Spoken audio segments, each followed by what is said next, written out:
There are so many top stories to get to today. We're going to start with this one. In the past couple of hours, President Trump addressing the nation in a long ad-libbed speech marking the one-year anniversary of his inauguration of his second term.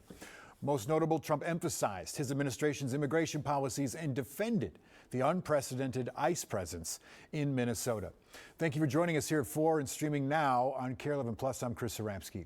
Let's begin with Sammy Salina, who's at the live desk with more on that presidential address. Sammy. Yeah, Chris, President Trump began his briefing showing mugshot after mugshot of alleged criminals that were apprehended in Minnesota. Descriptions say that these are people who are wanted for murder, rape, and other violent crimes. However, no information was made available for us to verify who these people are. Trump said that, quote, 10,000 criminals have been arrested in Minnesota. That's a number that we haven't heard before, which is, again, unverifiable based on information ICE provides. Reporting from our newsroom found that U.S. citizens or those with legal status and without violent histories have also been taken. He also went on to disparage the Somali community.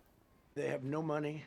They never had money. They never had a life. They never had a government. They never had a country. Because there's basically no country. Somalia is not even a country.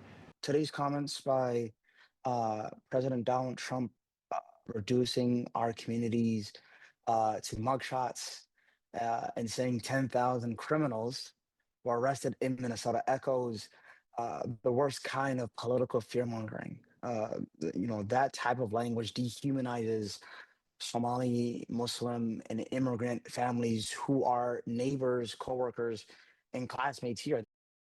So that was the Deputy Executive Director of Minnesota's Council on American Islamic Relations, who said this is a continuation of an openly racist campaign directed at the state. Chris. Also, it was interesting because it was such a long press conference. I think it went, 90 minutes, Sammy? And there was no script at all. It was just the president talking for 90 minutes. Yeah, exactly. And there's other things for us to get to right. at later shows, including, him alleging that Minnesota's election is fraudulent and other claims like that. All right. Thank you, Sammy. Appreciate it. And speaking just now at a news conference, visiting Border Patrol Commander-at-Large Greg Bovino said that Minnesota's public safety is not negotiable and that federal agents have a responsibility to act. They say federal agents